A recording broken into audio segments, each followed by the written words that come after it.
The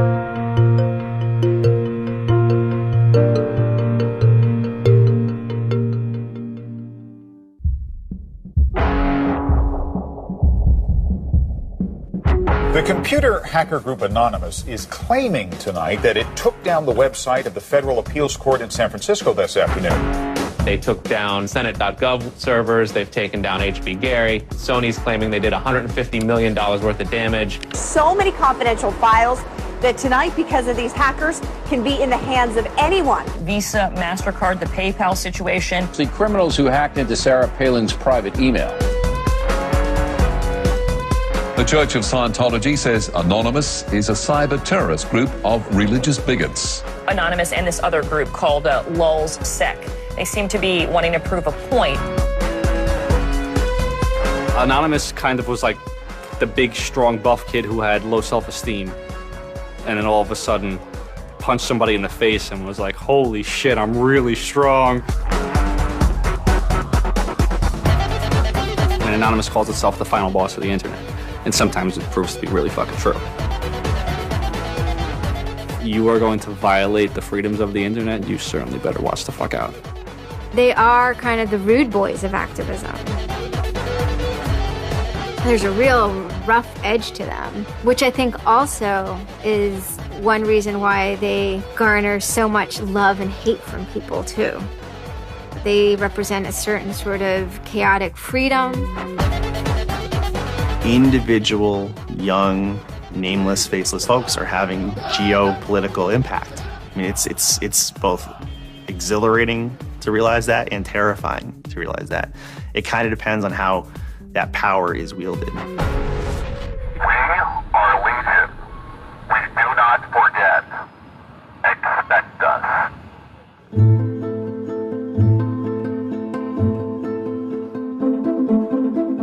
We stand for freedom. We stand for freedom of speech, the power of the people, the ability for them to protest against the government, to right wrongs. No censorship, especially online, but also in real life. We have members throughout society and all stratas of it worldwide. Yet we have no leadership. It's one voice. It's not individual voices. That's why we don't show our faces. That's why we don't give our names. We're speaking as one, and it's a collective. Good timing. I would love to live in a country where the government fears its citizens and not the other way around. But right now, plenty of anonymous actors are in hiding because of fear of reprisals by the government. I've been called many things. There's unpatriotic. That we're just a bunch of children sitting in our parents' basement. I got called a terrorist sympathizer. We've been called kids, we've been called cyberbullies, we've been called hooligans, and sometimes those words aren't entirely unfair, but this is a serious political movement. No one, in the general public really seems to get it. What they don't seem to get is that the ability for Anonymous to be everything and anything is its power. Anonymous is a series of relationships, hundreds and hundreds of people who are very active in it and who have varying skill sets and who have varying issues they want to advance and who are collaborating in different ways each day. They're a little bit like a prism or kaleidoscope. They've got many different facets and many different sides. Of course, when you spend enough time with them, you start to get a sort of feel or texture that's not just random, right? Yet it's very multifaceted, very rich, which does span from the quite lighthearted to the very, very serious. Bob Dylan had a line in a song just saying, to live outside the law, you must be honest. They might do something which isn't technically correct, maybe it's not legally correct, but they're doing it for purposes that in their minds at least are ethical. People who know what they're doing, who share an ethos, who have a commitment to exposing and humiliating the man, who have a very low tolerance of lies and what they perceive as evil on the part of overweening power structures. They share information, they share tools and techniques, and they are currently having a very good time. The hacker culture, as we know it, really sprang from one place. It was MIT, and it was specifically the people in the Model Railroad Club, the Tech Model Railroad Club. Hacking originated as humorous pranks.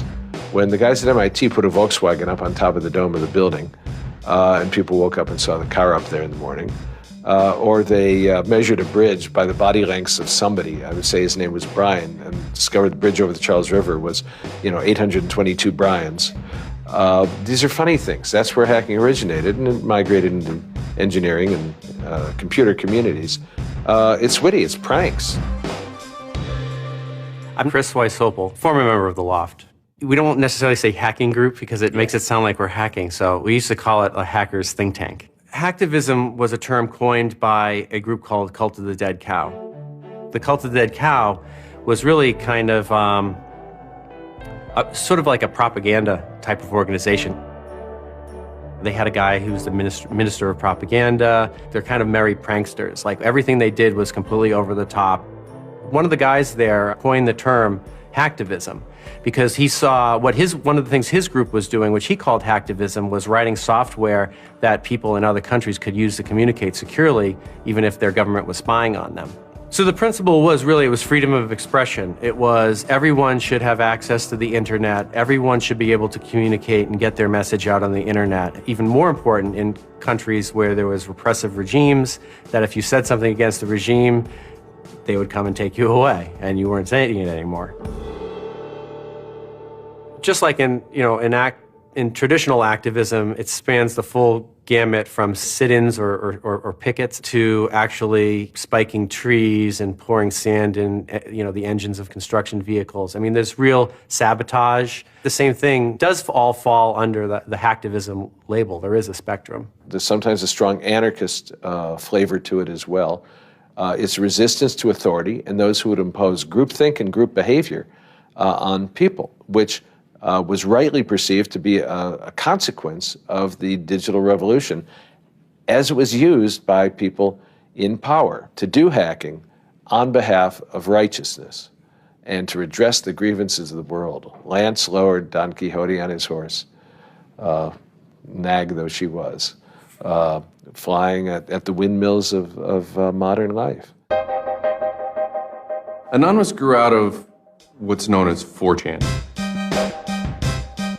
And essentially, this is just a website where people can upload images and you don't actually give your name. It's just sort of anonymous. When you look at 4chan, you're often surprised because it looks like a site from like 1995 or something. The idea is very simple. You post a comment and you post a picture. And you can post under your name or anonymously. And it's separated into boards about particular topics. So there's a topic on anime, there's a topic on weaponry. There's like a 4chan board for origami, and you just upload interesting pictures of origami.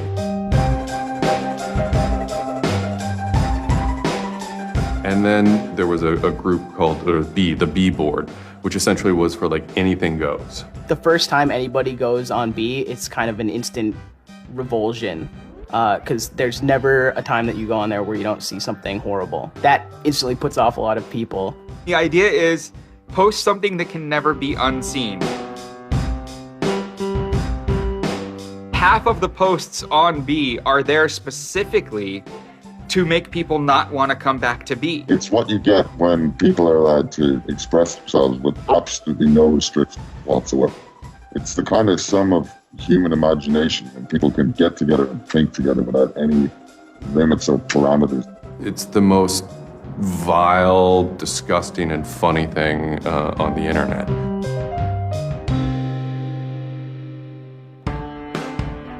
One of the important things about 4chan is to have a thread that really explodes and lasts for a long time.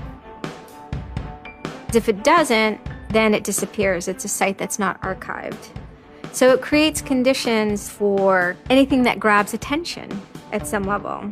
And so humor and grotesqueness as a result are quite good for that. I'd rather just be referred to as anonymous, I guess, in the interviews, because I have some docs out on me. 4chan's just where I went to. I grew up on it and I lived there. That's just what I did for fun. It takes a thick skin to enjoy it. But, as long as you're not offended, you'll occasionally come into something really cool or really creative on 4chan. I think the most interesting thing about it is how you can watch memes evolve. You'll see something posted one day, and then a week later it's got 50,000 derivatives of it. A meme is basically just an idea. It's kind of like a gene, but in the realm of the idea. A lot of the great internet memes that we all know and love, you know, lolcats, right? You know, little cats doing funny things, and then they have, you know, Icon has cheeseburger, right? All that stuff seems to start in this like petri dish that is 4chan b-board.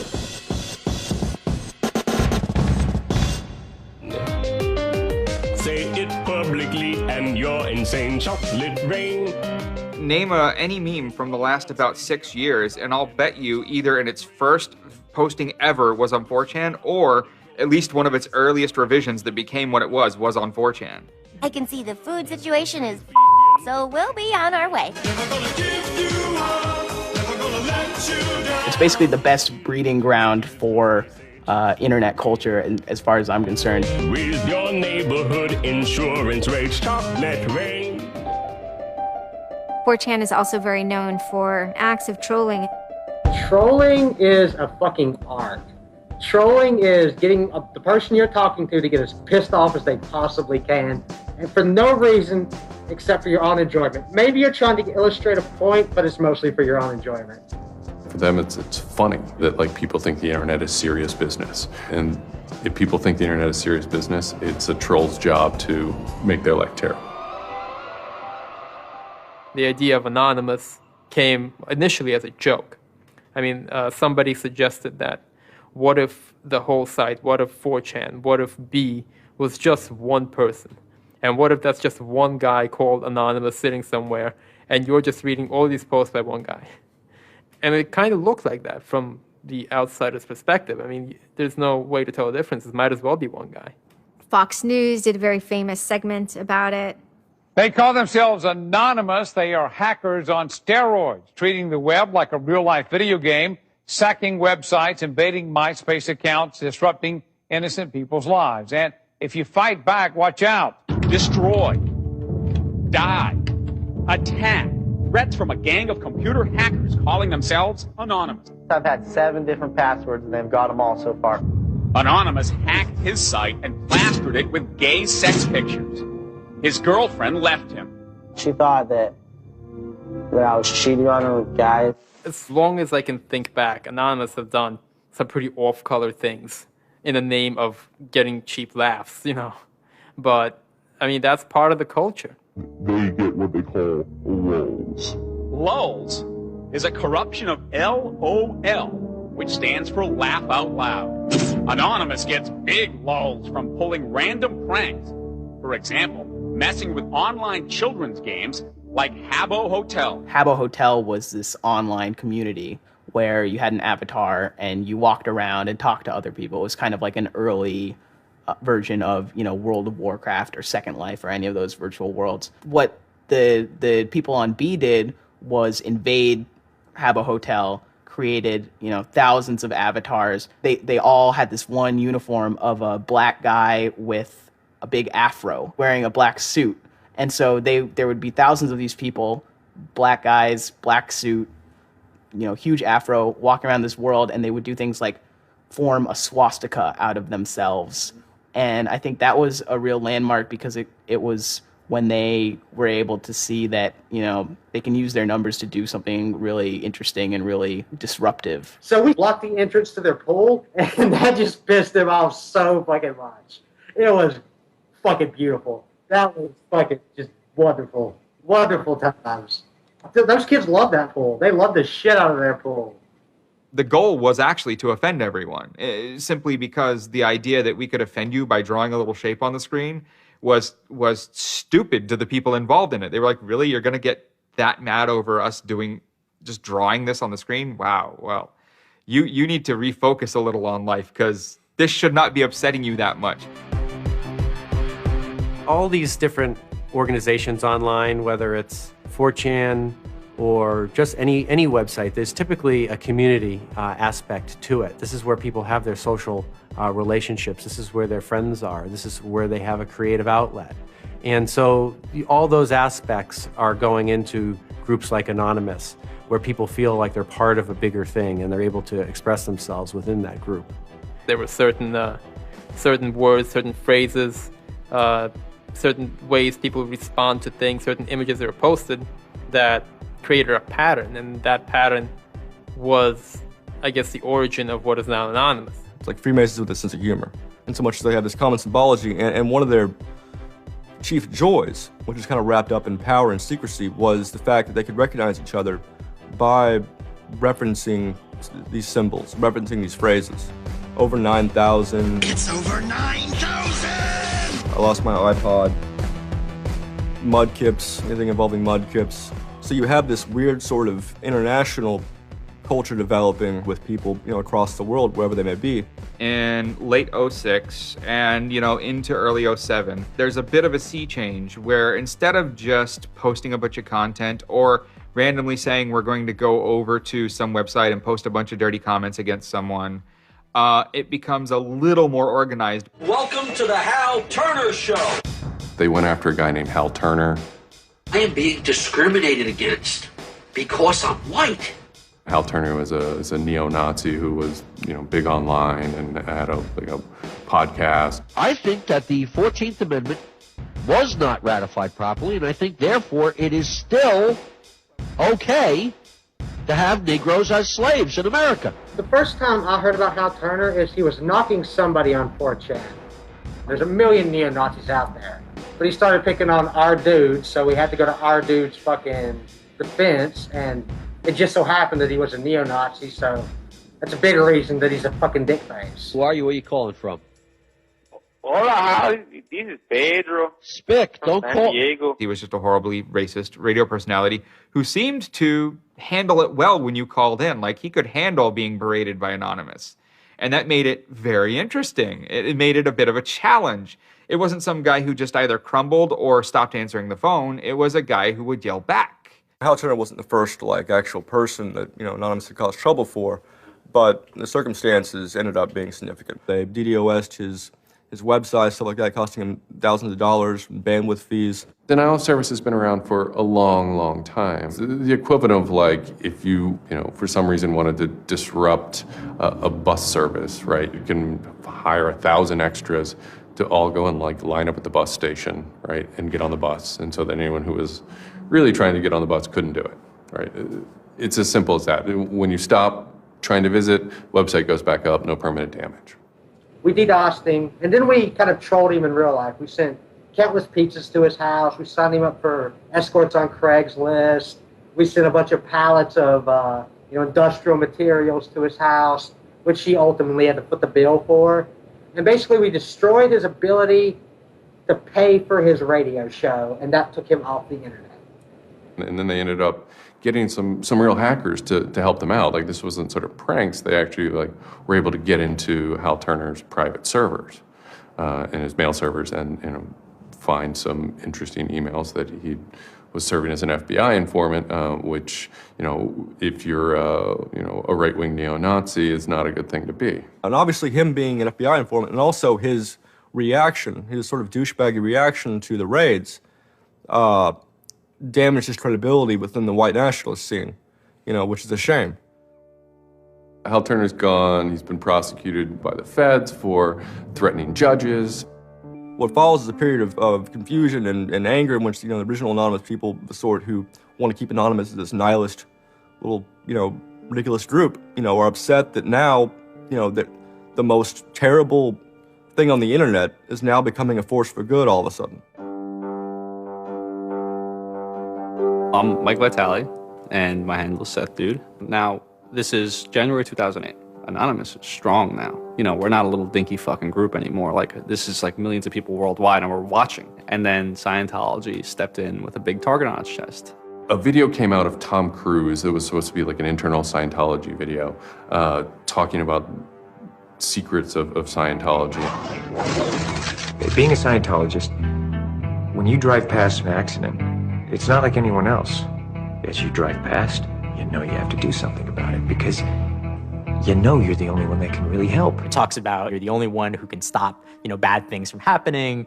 And so this is kind of widely mocked online. It circulated like wildfire. Instantly, the Scientologists post a DMCA, Digital Millennium Copyright Act. And this is a way that if you own content, you can go to video sites, upload sites, and have your content pulled when someone uploads it illegally. Scientology's always at odds with the internet, always trying to legally bully people out of fucking them over on the internet. They always did that. And then here they are trying it again, but you know what? Anonymous saw that, and they said, oh, you guys just fucked around badly. Like, you're trying to censor our internet. Like, are you trying to take a joke away from Anonymous? Like, you don't do that. A few people on 4chan posted, hey, we should grab that video and post it on a few other sites. So what followed was, it's this term called the Barbra Streisand effect. And this video, as they're attempting to suppress it, went everywhere. Like, everywhere you look on the internet, you were gonna stumble upon this video. Actually, Gawker, the site that I work for, was, I think, the first one to put it on the website, and we got in a huge legal battle with Scientology, who wanted us to take it down.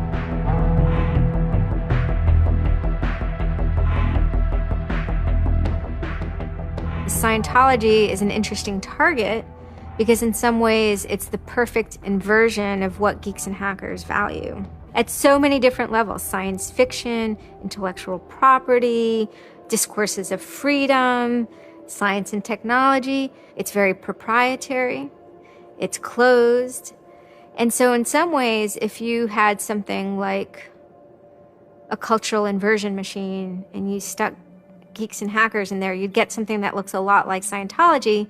So it's quite offensive, and there's a real pleasure in attacking your perfect nemesis. And people who knew what Anonymous was to begin with were like, oh my God, Anonymous is going to go to war with Scientology. This should be really interesting. Especially because it's two weird-ass groups. I mean, I've been an Anon for a long fucking time. I know Anonymous is really strange. They're weird, and the stuff we like is weird, and it's really not mainstream at all. Now you have Scientology. Also really weird. A lot of crazy shit goes down. Anybody on the outside who's seeing this is going, let's watch these two retards fight. Like, both their pants are going to fall down, they're going to triple, and it's going to hurt everybody, and it's going to be hysterical. And then that's when 4chan kind of reared into action, really reared into action. And they started to troll the Church of Scientology. And this took the form of pranking the Dianetics hotline, ordering pizzas. I go to call them on the phone, and it's busy. And that's their main fucking Dianetics hotline. Their Dianetics 800 number, you can't get through because Anons have completely fucking clogged it. And just probably saying stupid shit. The whole idea was just you call them just to keep them on the phone. What's an Elron? How do I Dianetics my face? They were not expecting that, and they couldn't handle it. I'm Brian Mettenbrink. I had just gone to 4chan just on pure happenstance, and I saw a post about the Scientology thing, and I started looking up stuff, and I'm like, oh, this is actually for a decent cause. I think I'll, do this. Anonymous members have developed a distributed denial of service attack tool called Low Orbit Ion Cannon, which is a name taken from a computer game. Low Orbit Ion Cannon is what's called an endgame weapon in Red Alert. All you had to do was literally follow instructions, step by step.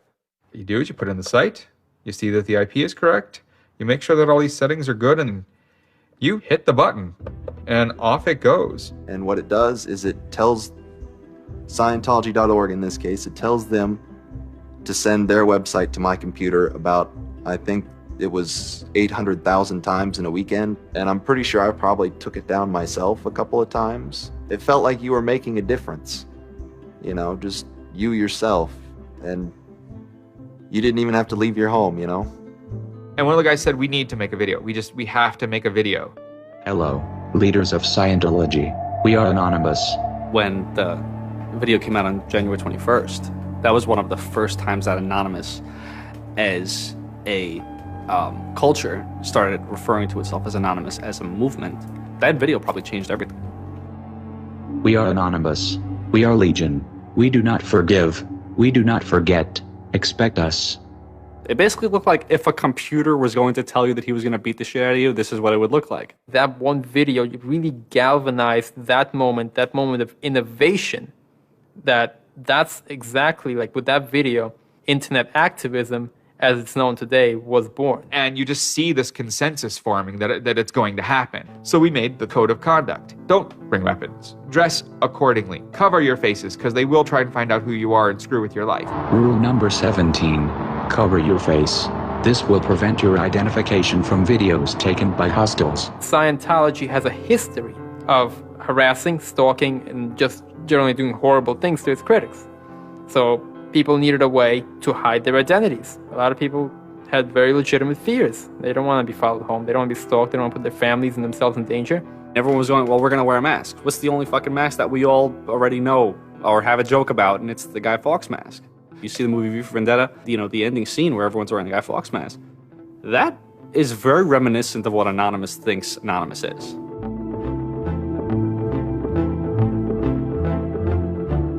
We wanted to represent anonymity in some way when it moved into real life. I think that the Guy Fawkes mask was one of the most natural things to happen. It is the idea that none of us are as cruel as all of us. You have this massive crowd of people who are anonymous that is going to fight against a bigger thing and win.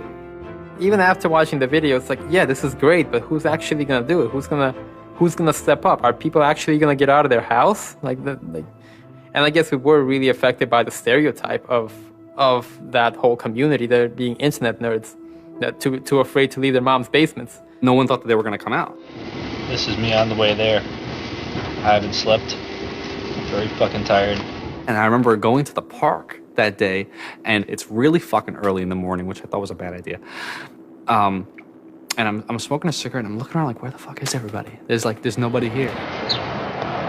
So here I am, sitting in Bryant Park, waiting for the other announce to show up. I remember thinking like, oh fuck, like, am I gonna be the only one in the park? Am I gonna walk to Scientology with fucking 6 or 7 people? Which totally defeats the entire purpose of this, because now they could single me out, Then I get up and I start walking around, and I see there's a lot of green balloons over there for some reason. On the other side of the park, there was like fucking 200 people. There was Guy Fawkes masks everywhere, and I'm like, holy shit, this is huge. There's a fucking lot of us. That's pretty good. I had no idea how many Anons there were until we started moving. And it just fucking got bigger. I remember walking through Times Square, and everybody in Times Square was an Anon. This is like a fucking 1,000 person per fucking minute foot traffic area. And everywhere I'm looking, I'm seeing fucking Anon symbols. It was fucking wild. It was really wild. This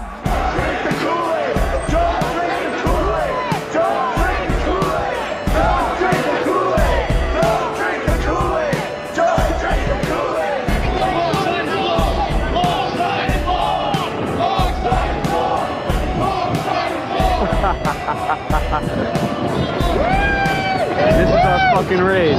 Hell yeah! So we start getting numbers in. And Sydney. We're thinking that it's going to be 50 people. And before 10 a.m., before even time, there's already 50 people there. And there's still streams of people walking down the streets. A couple hours into it, because I didn't go to bed until 1 in the morning, you're looking at Sydney as, wow, there's 250 people in Sydney. The cops are estimating higher than that for their reports. What just happened? Adelaide, Perth, and Melbourne happened. And, over 200 at each of them. We nearly broke 1,000 leaving Australia. Now, the next protest was Tel Aviv, which had actually gotten its first Scientology building right before this. There were Palestinians and Israelis at this protest, both holding their flags. And at one point, they actually switched flags and held up each other's flags and whatnot. It was awesome to see. I call our guy in London, Britanon, and I say, hey, what's going on there? And he's like, did you just get out of bed? I said, yeah, I haven't even turned on the computer. I just figured I'd call you. And he said, we've got 600 people, and the cops are really, really mad at me.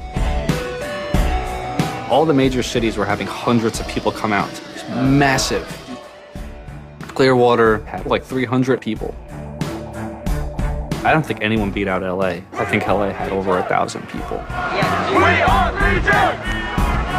We are Legion! The thing that happened was something completely different, and hundreds of people from every city just swarmed the streets. It was kind of overwhelming, a little even scary, but scary in a good way. Soon, we're at around the 10,000 mark, and we were joking the whole time, over 9,000, one of those memes. It was too surreal. It was not believable. You go by what name? We are Anonymous. It was very empowering, especially after people saw the thousands of people showing up. This was it. We owned the world at that point. We all met each other. The idea of an Anon is you're fucking alone until you get to 4chan, and then these people all think like you, And all of a sudden, you're not alone. You are with fucking 500 others, They all know the same jokes as you. They all clearly have similar interests as you. Here's your culture. You meet your own people finally. It's perhaps a little surprising. It's not just preteens or teenagers. There's a far more even mix of males and females than you would imagine otherwise. And there were a lot of these so-called guys who weren't socially good. They were very awkward. They still lived at home at 23, half of them virgins. And I'll tell you, the amount of those people who got laid from these protests happening is in the thousands that would not have for years probably. That's why those protests were so important. It was a chance to finally meet other people that were previously anonymous and unknown, and hence it was the moment of the end of their anonymity.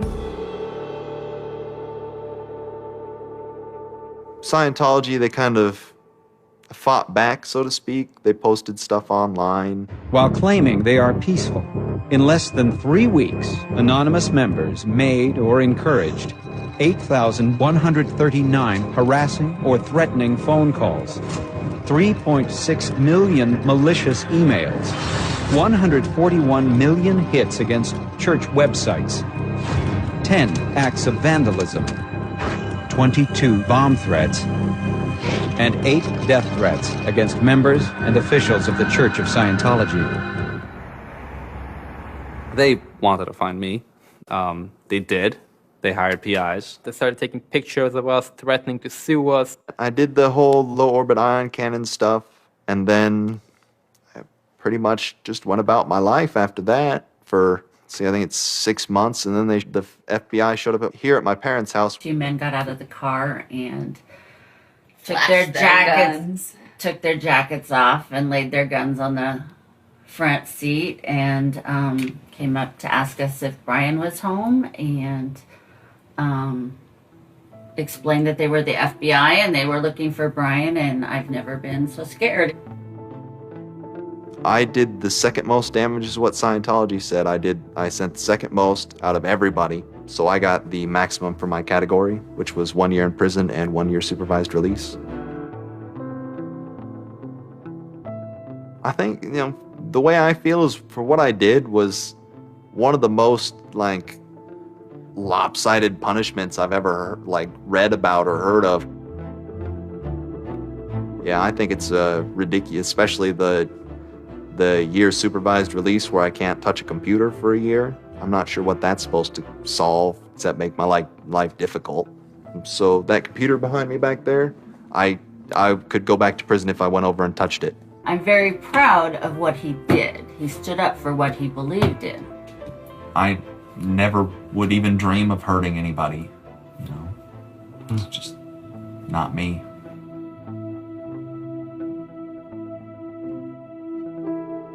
Prior to Anonymous, critics of the church still had to be very, very careful because of the aggressive lawsuits that were launched against academics, journalists, and other critics. I would say that era is over.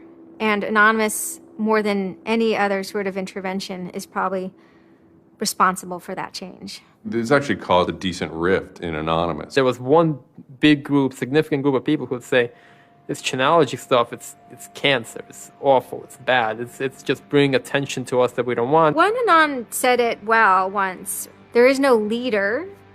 Their ops have momentary leaders, de facto leaders.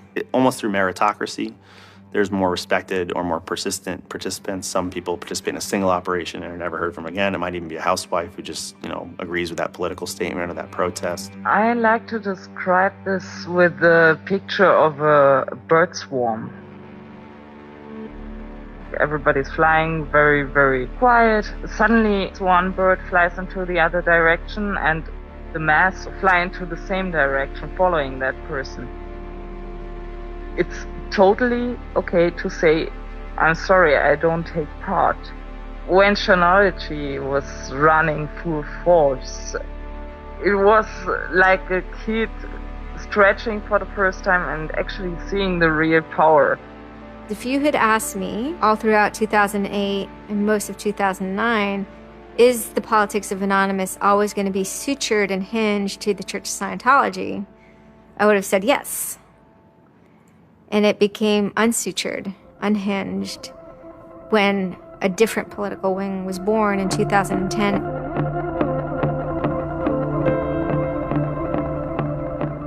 It is our task to find secret, abusive plans and expose them where they can be opposed before they're implemented. The interesting thing about someone like Assange is that he actually also sprang from, a hacker culture. It's a mentality of spreading information. Julian was Mendax. He was the greatest hacker that ever walked the face of the earth when I was a kid.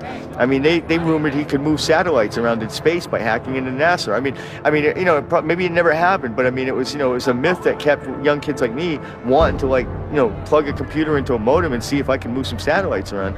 WikiLeaks is an instantiation of the hacker ethos. Truth wants to be free, and we want to liberate it.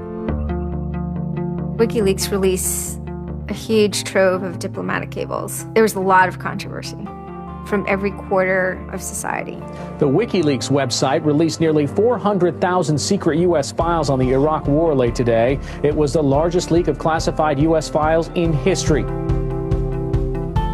There was one particular moment that really sparked the fire, and this was when PayPal, MasterCard, and Amazon pulled services for WikiLeaks. So all of a sudden, there's no way to actually process donations to WikiLeaks. And then people went and found neo-Nazi groups. Visa and MasterCard were perfectly fine with you being able to PayPal being able to make donations to them. But WikiLeaks, no. I think WikiLeaks is doing a good thing. It's just a total hypocrisy. They got their little fucking banking mafia to fuck, WikiLeaks over. People were incredibly angry. There was a real sense of rage. Anonymous DOSed PayPal. They were pissed.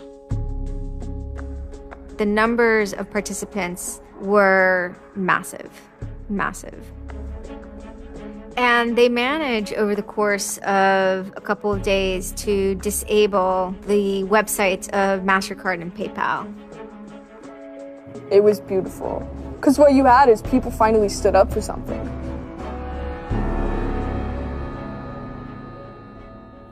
My name's Pete Fine. You can call me an internaut or a hacktivist. Telecomics is an ad hoc cluster of volunteer net activists who have spent much of the last year trying to keep the internet running in the Middle East.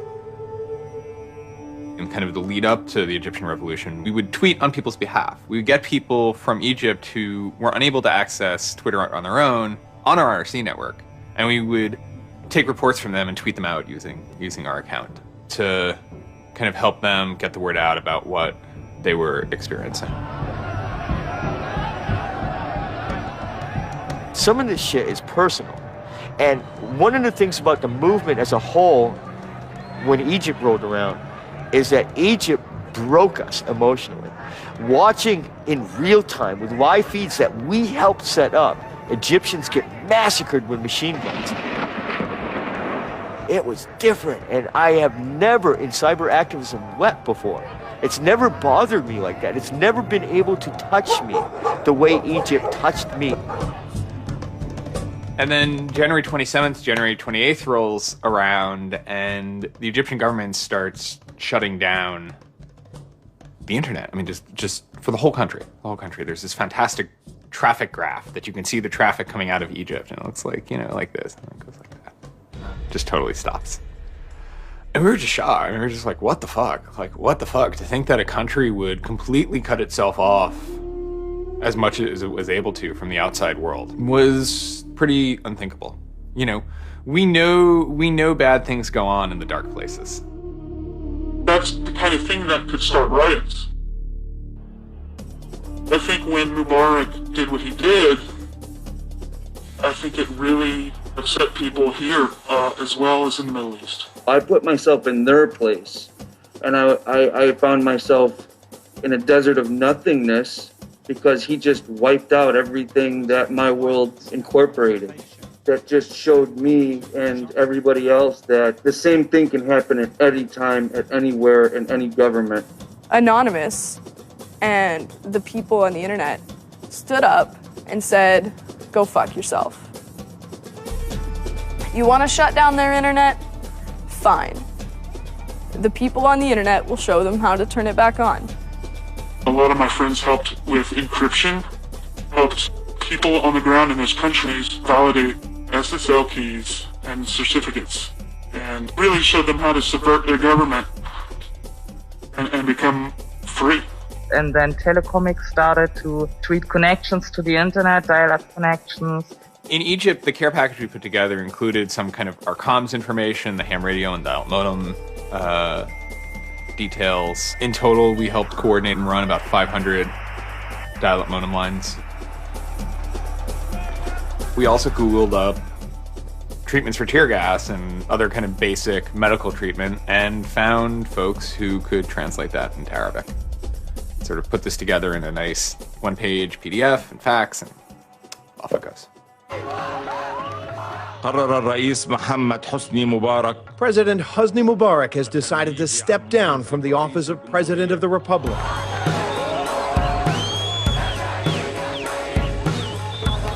When Mubarak left, it was a hell yeah moment. People can rise up. People can make a change. And I think for a lot of people in America, it was the first time they had seen people rise up and take down their government and say, we're sick of this shit. We're sick of the oppression. We're sick of living as slaves to your power. We had Egyptians come thank us as we're doing this stuff, and I said to them, like, look, you guys just get our back if stuff goes down here. It's a revolution that was facilitated by the internet, by Facebook and by Twitter. Not caused by it. I mean, 50 years of dictatorship has caused the Arab Spring. But the internet has certainly been helping. Although it was awesome and it was one part we were fighting for me it was quite clear that it's not the end of the story. That it's not suddenly changing into rainbows and nine cats or whatever, but that we now have to watch even more. Suddenly on February 5th, Financial Times article comes out that we all see. It's quoting this guy named Aaron Barr, who's the CEO of HP Gary Federal, which is an intelligence contractor. And Aaron Barr is telling his Financial Times journalist, Joseph Min, that he's been secretly monitoring the AnonOps server where all this is going on, and has done so for several weeks, and using his own custom brand of information operations techniques, has managed to identify the alleged leadership of Anonymous, including 25, quote, lieutenants, unquote, some sort. We have to see this document. Everyone wants to know. We don't need to destroy him. We don't need to destroy his company. So they get it. It was unbelievably easy to get into that network. Now, to put that in hacker terms, Anonymous is a hornet's nest. And Barr said, I'm going to stick my penis in that thing. The HB Gary hack brought about 70,000 emails. Probably the most important ones had to do with a proposal that HB Gary had already formulated. It was packaged up as a nice PowerPoint presentation. Kind of act as privatized agent provocateurs, where they were going to discredit WikiLeaks. HB Gary was proposing submitting fake documents to WikiLeaks, and then when discovered as fake, the error could be called out and it would discredit WikiLeaks. Right.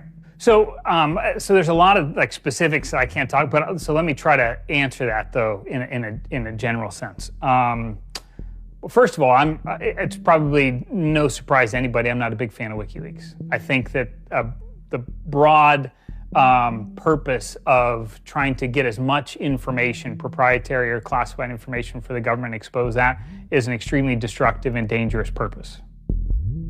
The proposals involve conducting information war on WikiLeaks and its supporters, creating dissension within WikiLeaks, DDoS attacks.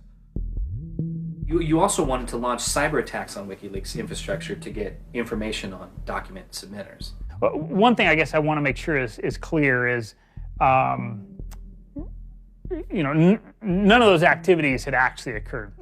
In business, there's, when you start proposing or thinking about an idea, there's a brainstorming phase. And somebody says, well, what if, what could we do? What's theoretically possible? Well, still, this was an idea. This was proposed. This was something that you thought about. Right.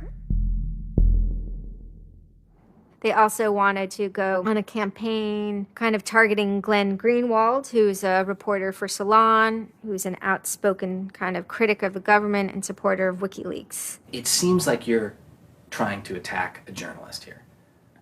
Yeah, and I don't want to talk too much more about Glenn Greenwald, but other than, what I previously said is, there was never an intent to attack journalists, not on my part. Nor I guess I should say I should generalize that and to say that I would never just outwardly attack a journalist, other than if I felt that there was a journalist in my mind that was acting unethically.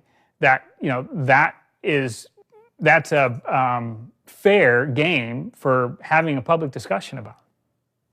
They were walking a very fine ethical line at points, and in many cases, the mass opinion is, no, they stepped well past it.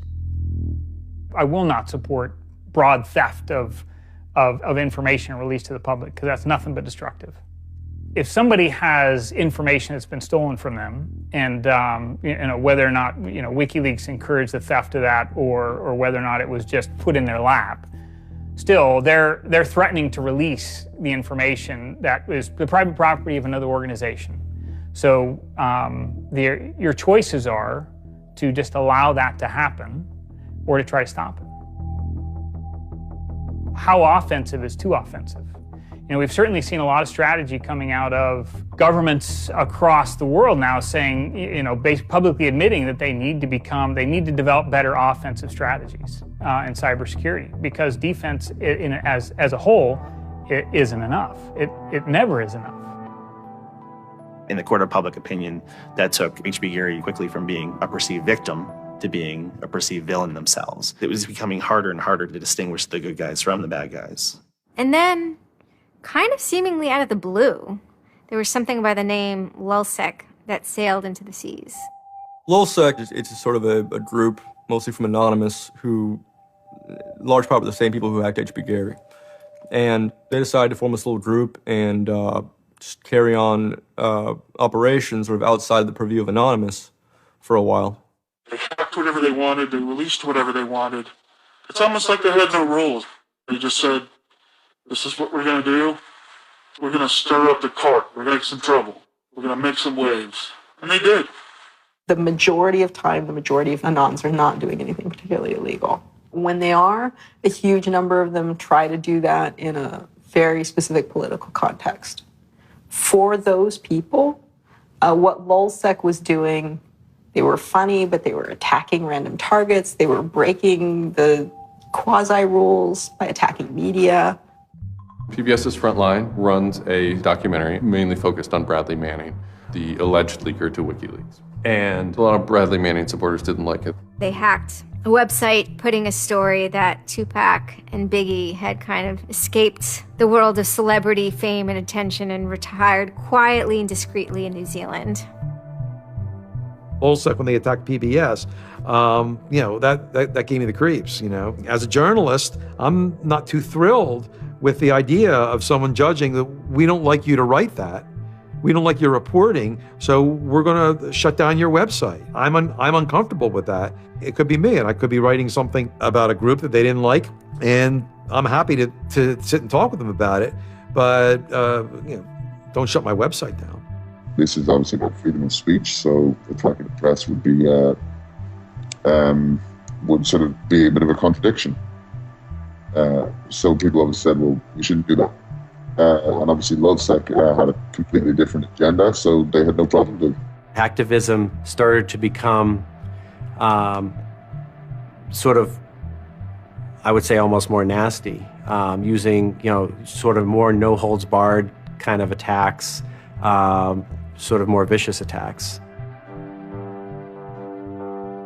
They sort of saw themselves as going out there, breaking into like anything, everything, governments, corporations, police departments, largely for the same reasons Anonymous would.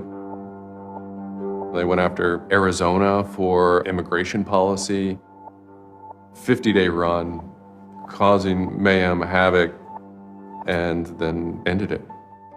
The computer hacking group, Lulz Security, has announced it's disbanding, saying it had achieved its mission to disrupt government and corporate organizations for fun. I call this whole thing the rise of the chaotic actor. And chaotic could be chaotic good, neutral, or evil. If you go back to the old Dungeons and Dragons charts. And some people see Anon-Ops initially, let's stick with Anonymous, as chaotic good. They saw Operation Payback, or they saw attacking Scientology, and they say that's good. It's like Robin Hood, right? Chaotic good. Outside the system, but doing something good. Other people saw Anon as chaotic evil, like the Joker. They just want to see the world burn and doing potentially irreparable damage. And the truth is, yes, it's the entire column of chaotic.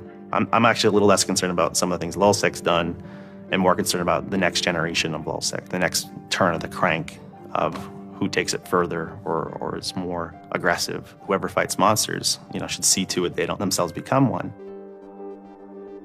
Really, as powerful as they seem to be, LulzSec and Anonymous are really small potatoes compared to the bigger operations that are going on that we don't hear about, maybe operations funded by government.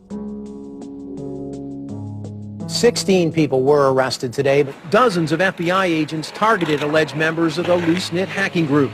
Armed with search warrants, agents hit 6 homes in New York, along with locations across the country. The people arrested yesterday were suspected of attacking PayPal's website after the company shut off payments to WikiLeaks. Defenders of the hackers say they're merely engaged in civil protest, but FBI officials worry the disruptive cyber attacks could move in a more dangerous direction. So the FBI shows up at 6 in the morning, and it was really obnoxious. And I remember being frustrated and angry because there was nothing that I had done that would have justified an FBI search warrant. They came and guns blazing and all this other good stuff, busted down the door. I immediately just dropped down on the floor, 180, didn't want nothing. I wasn't trying to fight nobody.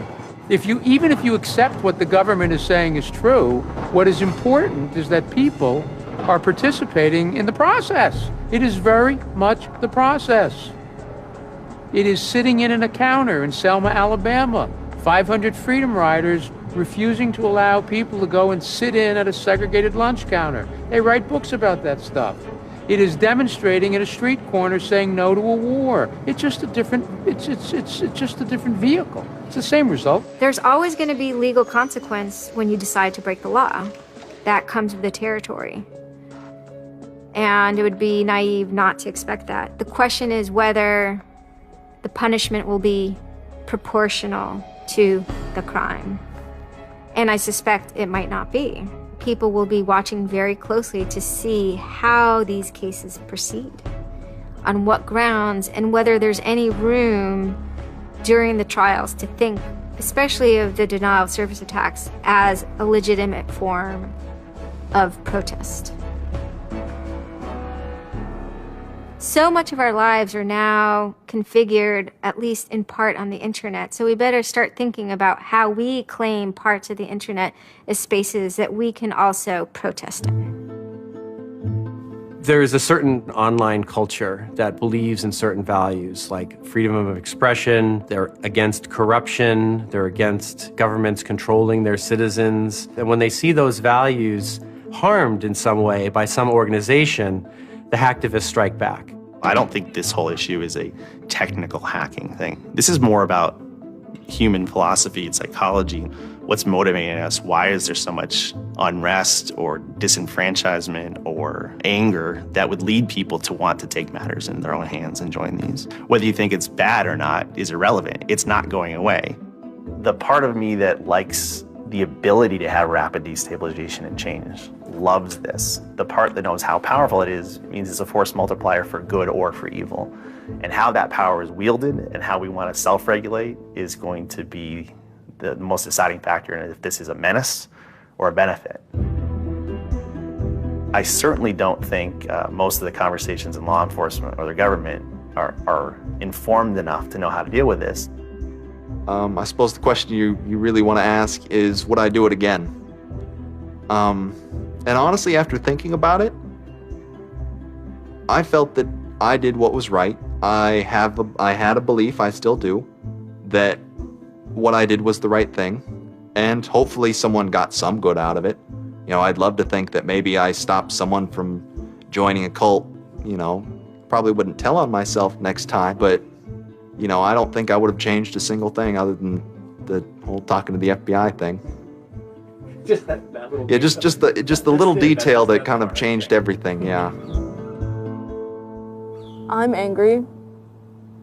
Occasionally I have small breakdown moments of terror, but I haven't stopped believing what I believed. I haven't stopped wanting to fight. I haven't stopped caring. Show me what democracy looks like! Show me what democracy looks like! There's a lot of people in Anonymous who feel very deeply and very sincerely about their contribution towards democracy around the world. And I think that's one of the main things that I'm most proud of about Anonymous. There are things that I'm not proud of about Anonymous, but we stand against censorship and we stand against oppressive governments, even our own. It's a very noble thing.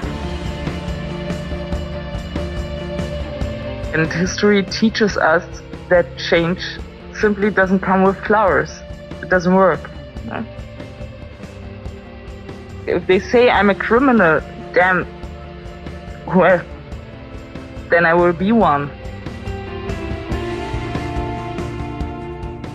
I don't care if you're a Democrat or a Republican or an independent, or if you like Ron Paul, or if you worship pigeons or Scientology, or if you're Catholic or atheist or Methodist. I don't care about that. Your opinion matters. I don't care if I disagree with it. I don't care if I hate your guts. Your opinion matters.